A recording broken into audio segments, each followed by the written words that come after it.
Hello beautiful people, welcome to my channel where I talk about nail polish, nail art, and polish reviews, and where I let you know what works and what doesn't. In today's video, I'm going to be doing a beautiful quilted design using something you probably already have in your house, a tooth flosser. Yes, that's right. In today's nail art, I'll be using a tooth flosser to make this design. It was quite funny when I heard that that's how they were making these quilted nail designs that I just had to try it for myself. I'll be using similar colors to my gal pal Christine over at Simply Nailogical. No, she does not know I'm plugging her channel right now. She probably has no idea I even exist, but I really liked her execution of this nail art design. You can use regular polish or gel, but I will be using regular polish since I'm allergic to gel products. Christine also used regular polish as she does in all of her videos. I liked her use of an ombre design as her base color, so that's what I'll be doing for my design as well. That involves using a GRABBY sponge tool that I just love. I got it off of Amazon and I'll link it in the description below, but it just makes doing ombre super easy. I'm also using my mother's 38-year-old nail polish in today's design. Yes, it still works. It's wonderful. And today's manicure is dedicated to my mother. Love you, Mom. Products that you'll need for today's design are a base coat, the color you're going to be using for your design, a matte top coat, a sponge for blending, and a tooth flosser. Be sure and stay all the way till the end because I include a scripture of the day and a prayer just for you. Let's get started. So I already have on a base coat, just a regular base coat, and I'm polishing on my base color now. You could do this in any color that you want, but I just chose this really pretty midnight blue. After you get one coat of that, or I actually would do 2 coats of that because it would add more cushion to your finished product, your finished nail art. So 2 coats if you so choose. I just did 1. And then I put on my latex barrier and just try to get it as close as you can to the sides of your nails without actually getting it on your nail, because it will not let you polish there because it'll be a barrier. So get it as close as you can. You'll have less cleanup with this. If you are allergic, they do have ones made out of fabric. So do all 5 nails with this. And let it dry for about 3 or 4 minutes, okay? Oh, hallelujah, look at that clarity. I cleaned off my camera lens. Holy crap, I'm sorry about that. Look at it now, it's so clear. So yes, after your barrier cream has dried, take your little grabby tool or a sponge with your hand, it doesn't matter, and put on your 2 colors. The size of the sponge doesn't really matter. I mean, this is kind of small, but we're working on small nails, so it actually works out pretty good.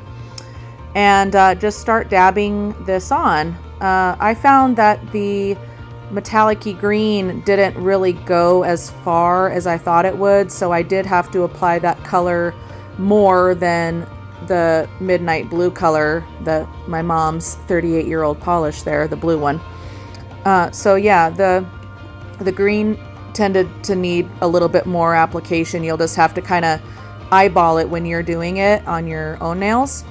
And so yeah, I just lightly dab this on and blends it in. I tried to go about halfway down my nail with the metallic-y green color. You can kind of see it there. It's not real opaque, so I'm just going to apply a little bit more green by itself and kind of re-dab. You can actually let it dry and then come back to it. It doesn't really matter. Doesn't really matter if you let it dry or if you just reapplied some more at the same time before it dried. So it did need several layers though.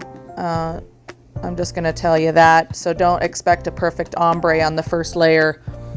So I actually saved you guys about 10 minutes of footage and of me like just fine tuning the nail art, the ombre, which actually, as it turns out, it didn't really need to be super perfect because I'm going to just hack it up with a flosser. So anyway, I won't show you all of the nails. I just wanted to show you 3. But of course, you know, you'll ombre all of them. And don't worry about getting it perfect. If you're not going to do an ombre for this, this is just extra for you then, to watch me how to do ombre for another time. Oh, and of course I got stuck to myself. Oh man, of course that would happen. And on the nail I needed to be working on. Sometimes things happen, folks.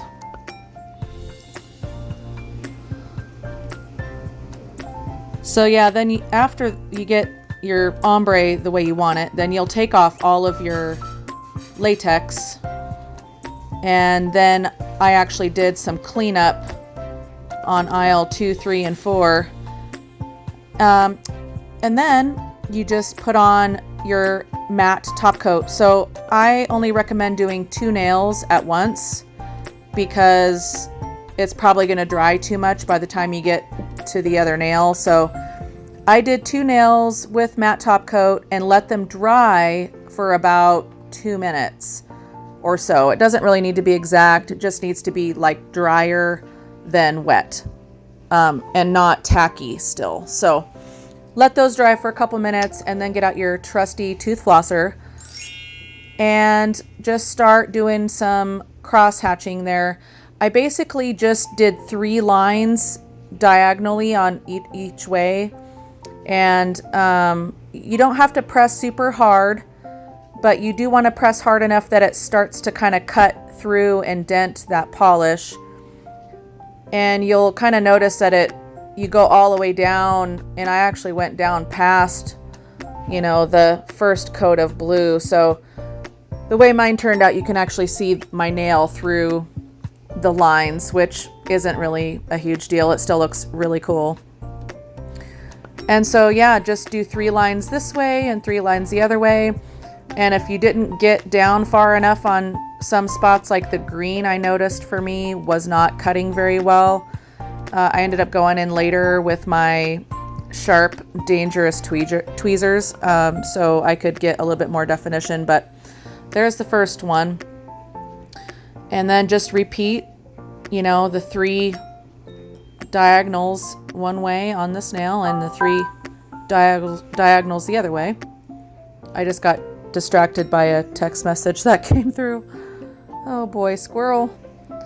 So yeah, just do that on these ones. And then actually after these ones dried, I kind of tried to add some dimension and texture by adding a little bit more matte top coat to the quilted areas of these 2 nails here. But I actually didn't really like the way it turned out, so I wouldn't recommend trying to add more texture or more dimension. Just, you know, just like it the way it is, because it just didn't look as good when I did it. And I didn't really see, I dented a nail already. But yeah, I didn't really like the effects of doing it that way. So on these next 2 nails, I did not add more top coat. I just added the 1 coat and then let it dry and then did the nail art. But on the other 2 fingers, I added some more top coat. It just didn't really make a huge difference, and it just kind of gummed up the look of it. Yep, let this dry for 2 minutes and then start your cross hatching again with your trusty tooth trusty tooth flosser. That was a tongue twister. And no, I'm not going to edit all my blurbs out, so you guys get to enjoy those today. So yeah, and if you mess up, just kind of push down the nail. Like sometimes you cut too deep and then, you know, it really kind of messes it up, but you can like smooth it out again with your finger. You could also use regular floss, like from the little boxy dispenser thing, but I find that this one like kind of holds it tight for you, so you're not, I mean, I only have 2 hands last I checked, so if I was doing this on someone else, I might actually just use regular floss just to kind of see. It might give me a little bit more control, because those little knobs on the side of the flosser didn't let me get very close, which is why I had to go in with my really sharp, dangerous tweezers later. I almost risked my life. It was scary. I really had to be really careful with those. You'll see why when those come into camera here. So, yep. This finger turned out the best, I think. I don't know why, or maybe I just got like super good at it by my fourth nail. The thumb was pretty fantastic too, as you'll see in a minute. But this nail was great. Yeah. So looking good so far, folks. One more nail to go. And this one took like, you know, maybe 4 or 5 cross hatches because it's a bigger nail. So yep. Anyway, and I actually did it before it had dried long enough, so I had to stop camera and take another little minute or 2 of dry time break. So just make sure it's not sticking to your flosser, I guess basically is, you know, the bottom line for, am I doing it too soon? Have I waited long enough for that to dry? That kind of thing. So yeah, there you go. Isn't that beautiful? Oh, here's my really sharp tweezers. Look at those suckers. I did not hurt myself during the filming of this video, okay? So I don't want you to be sitting on the edges of your seats. I did not hurt myself, but it was probably by some miracle that I did not, because these things are ridiculously sharp. I did get polish all over them though, and I had to clean it off very carefully by putting acetone in this dish and then dipping it into there and just kind of rubbing it on cotton without touching it, because I would have cut myself. So they shouldn't make things like these, even for adults, I swear. It came in one of my kits on a different video. So anyway, you will need to fine-tune these is my point, but maybe pick something less dangerous. Here's the picture with my mother's 38-year-old polish. I love you, Mom. And that's it. So how did you guys do? Did you do it with me? Are you going to do it later? What colors are you going to try? Yeah, so here's the 2 nails that I did the extra cushion. And you can kind of see on that pinky, it's like not really great. It looks smudged and deformed, but the other 2 there look pretty fantastic in the thumb. It just looks better when you don't do anything else with it after this. No more top coat. You've already matte top coated it in, so don't top coat it again. You'll get rid of the texture. It kind of reminded me of like dinosaur scales. Not that I've seen a dinosaur, but I could imagine like a really fabulous looking dinosaur with these colors. Oh my goodness. Could you imagine if you saw one of them run by? Beautiful. I'd be like, hey, wait a minute. I want a picture. Well, I sure hope that you enjoyed that nail tutorial. I've never done it before, so it was actually really interesting to learn this technique. I enjoy bringing you fresh, fun ideas for your nails, and this one did not disappoint. I like its matte ombre design and the quilted texture. I'm sure you'll like it too. But if you're a little scared to do the ombre design underneath because you don't really know how, or you don't have the proper tools, then you can skip that part and just use a regular color. And you might even want to throw in a micro glitter over the top and see how that turns out. I bet it'll be great. Today's scripture of the day is from 1 Thessalonians chapter 5, verse 11. Therefore, encourage one another and build each other up, just as in fact you are doing. I think this is a wonderful scripture for my YouTube fans and fellow creators. We are all here to succeed in one way or another, and there's no reason why we all can't achieve our dreams. I'm here to get monetized so I can work from home and use my YouTube income as a way of living. I'm doing this because my job at the nail salon is coming to an end. I'm just not able to make adequate income without doing acrylics in my nail service menu. I had to drop doing those in the spring because I got contact dermatitis and found out I was allergic to 3 different chemicals in the nail salon, and that video is here if you'd like to watch it. But basically I found out I'm allergic to all 3 of those things in the early spring, and they're pretty much in every product in the nail salon except for regular lacquer.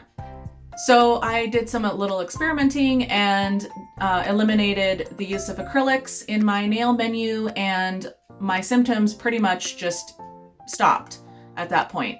So I think acrylic was the worst culprit in my service menu, so I don't do that one anymore. but I do hard gel and gel polish services, and obviously regular lacquer. But the side effects of doing the acrylic, it was just so painful, and I mean, it was just so uncomfortable that I just had to stop doing that. But my pocketbook has suffered tremendously.